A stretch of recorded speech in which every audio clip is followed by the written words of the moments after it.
on Churchill Downs on Saturday for the Run for the Roses, right? That's right. The you first like leg, Kentucky Derby, right? I like mint juleps. The first leg of the horse race is Triple Crown. The Kentucky Derby happens Saturday night at Churchill Downs. The race was first held in 1876 before a crowd of about 10 grand. This year's edition, well, expecting about 150,000 spectators. Last year's Derby was memorable. Remember, as Justified started his quest for a Triple Crown.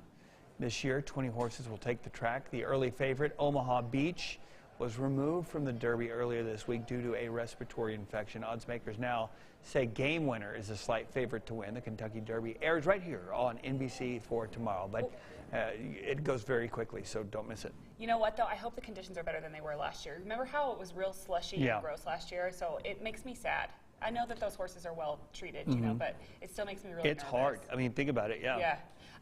Clint says, what did Clint say the horse he's picking? It was a different one. Yeah, I don't remember which one he said, but he had a very specific idea about it. I don't know.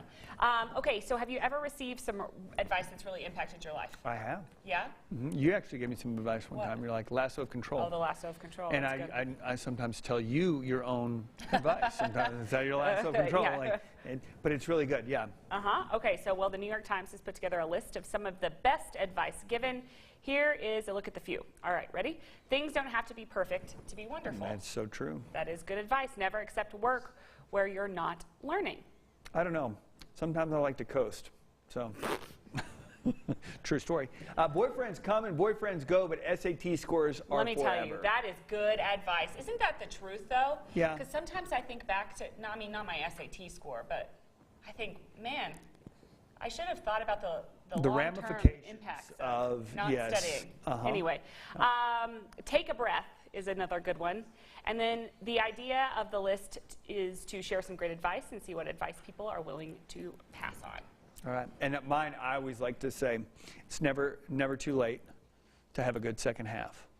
That's a good one. Well, I like that. It's a motto that I've kind of lived my life around. Is like, regardless of how that life got started, you can still turn it around. Not to get you said that at your mom's funeral, or you talked about that during your mom, and I just think that was super impactful. Good second half. Of her life.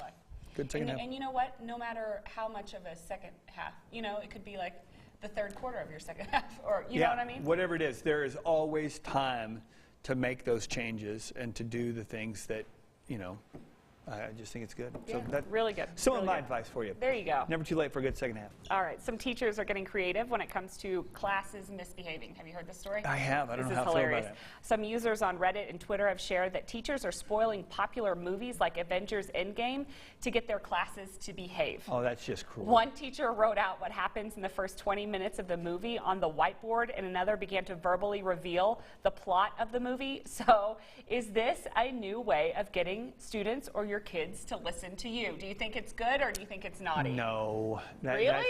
That's just nobody likes the person that spoils things. I don't know. Nobody likes a misbehaved kid in a class either. That is true. and our poor teachers, they do they're such incredible educators. And sometimes they get the tough kids. And I don't know what to do with them, but I don't know about telling the end of Avengers because then you're punishing everybody in the class as opposed to just that one.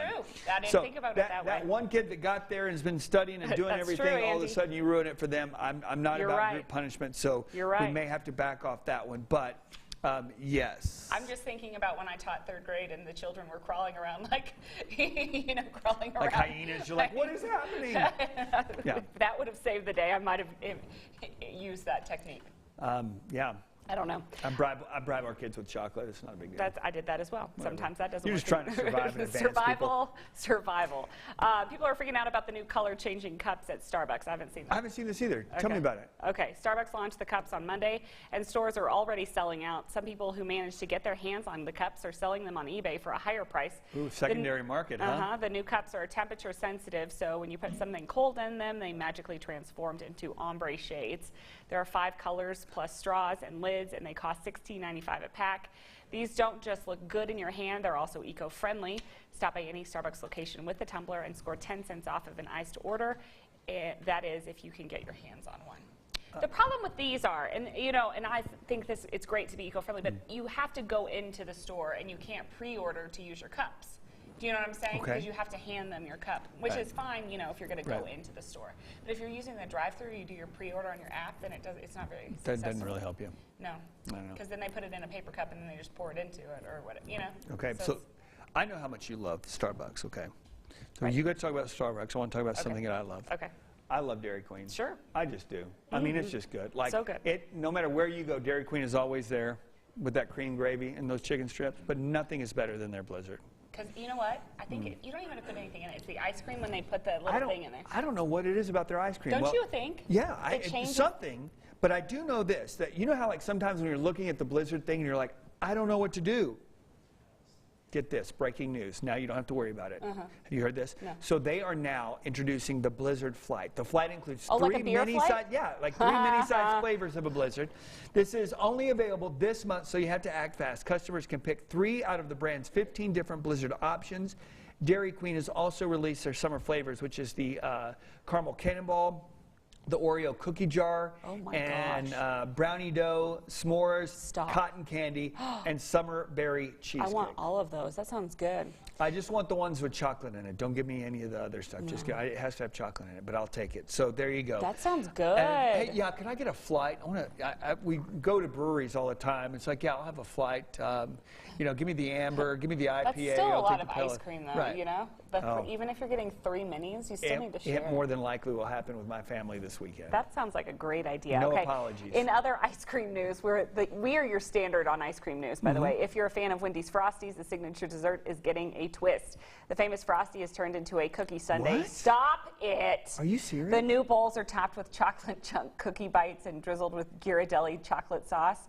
You can choose a chocolate or vanilla Frosty base. The Frosty cookie sundae is on the menu for a limited time. Okay, you may be eating ice cream all weekend. Oh my gosh, I want all of those things. By the way, have you been able to find that Bluebell cookie? No, I told you I would call you as soon as I found it. Listen, I've asked our friend Brad, who's the Bluebell distributor, and I've yet to receive it. Amberly, do you have it?